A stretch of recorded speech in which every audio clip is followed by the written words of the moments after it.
आज वास्तव में समाजवादी पार्टी का पीडीए का मॉडल क्या है? पीडीए पारिवारिक डेवलपमेंट अथॉरिटी बन गया है, यानी परिवार के विकास की एक अथॉरिटी है ये। कोई उसका चेयरमैन है, कोई उसका सीईओ है, कोई वाइस चेयरमैन है, कोई कुछ और बन गया है, लेकिन लक्ष्य सबका एक ही है, सबका लक्ष्य यही है। नाम कुछ भी कहें लेकिन काम वही है, और प्रदेश को उसी अराजकता की ओर ले जाना, उसी गुंडागर्दी की तरफ ले जाना। इन्होंने वही सब काम उत्तर प्रदेश के अंदर किया है, और मुझे लगता है कि आज समाजवादी पार्टी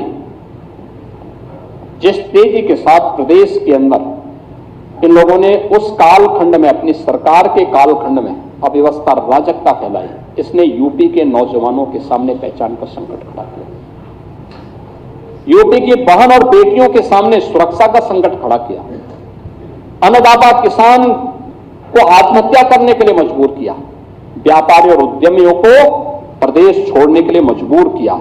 जो मैं फार्मा सेक्टर से जुड़े हुए एक बड़े उद्यमी की चर्चा कर रहा था, इसीलिए मैं कर रहा था क्योंकि उस व्यक्ति की आंखों में आंसू थे और कह रहा था, साहब आज मुझे लगता है कि हर सांझ के बाद एक सवेरा होता है उत्तर प्रदेश के अंदर। आज विकास को जब मैं देख रहा हूं तो मुझे ये सवेरा दिखाई देता है, लेकिन यह अराजकता समाजवादी पार्टी ने 2006 से जो प्रारंभ किया वो आज भी प्रदेश के अंदर देखने को मिल रहा है।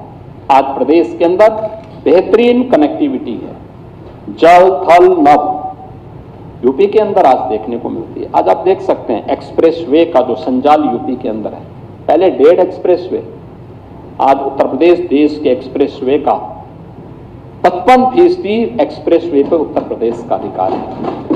देश का सबसे बड़ा रेल नेटवर्क हमारे पास है, और अभी तो देश की पहली, यानी देश उत्तर भारत का पहला सेमी कंडक्टर फेम यूनिट का आधारशिला आदरणीय प्रधानमंत्री जी 21 फरवरी को गौतम बुद्ध नगर जनपद में रखने जा रहे हैं, और देश की पहली रैपिड रेल का उद्घाटन भी आदरणीय प्रधानमंत्री जी 22 फरवरी को करने जा रहे हैं। महोदय, मुझे जब यहाँ पे समाजवादी पार्टी विकास की बात करती है और इस सरकार की विकास की योजनाओं पर या बजट पे टिप्पणी करती है, हमें हंसी आती है। विकास की बात वे लोग कर रहे हैं, और विकास के नाम पर आईना दिखाने का काम वे लोग कर रहे हैं जिन्होंने एक बार नहीं 4-4 बार अवसर मिलने के बाद भी प्रदेश के अंदर विकास की किसी ठोस योजना को लेकर के वे आगे नहीं बढ़ पाए। मैंने पहले भी कहा, इनका विकास का मॉडल क्या था? परिवारवादी था, तुष्टीकरण का था, दंगाइयों को पलवित और पोषित करने का था। यही तो प्रदेश के अंदर होता था, और जहां पर इन्होंने प्रयास भी किया, किस प्रकार की स्थिति है, 3 उदाहरण मात्र, उसके बहुत अच्छे ढंग से अब कोई भी समझ सकता है। पहला है जेपीएनआईसी, यानी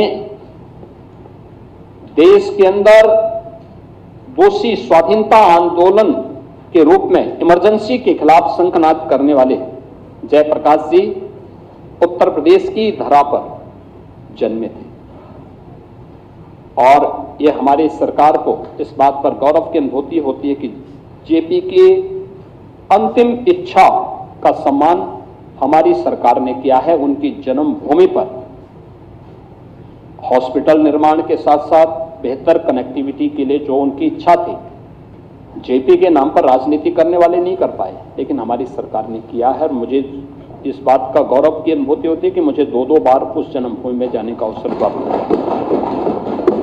लेकिन जेपी के नाम पे जेपीएनआईसी कुल डीपीआर बनती है 200 करोड़ की, यानी विस्तृत परियोजना रिपोर्ट बनती है 200 करोड़ की, 800 करोड़ खर्च हो गए और तब भी अधूरा।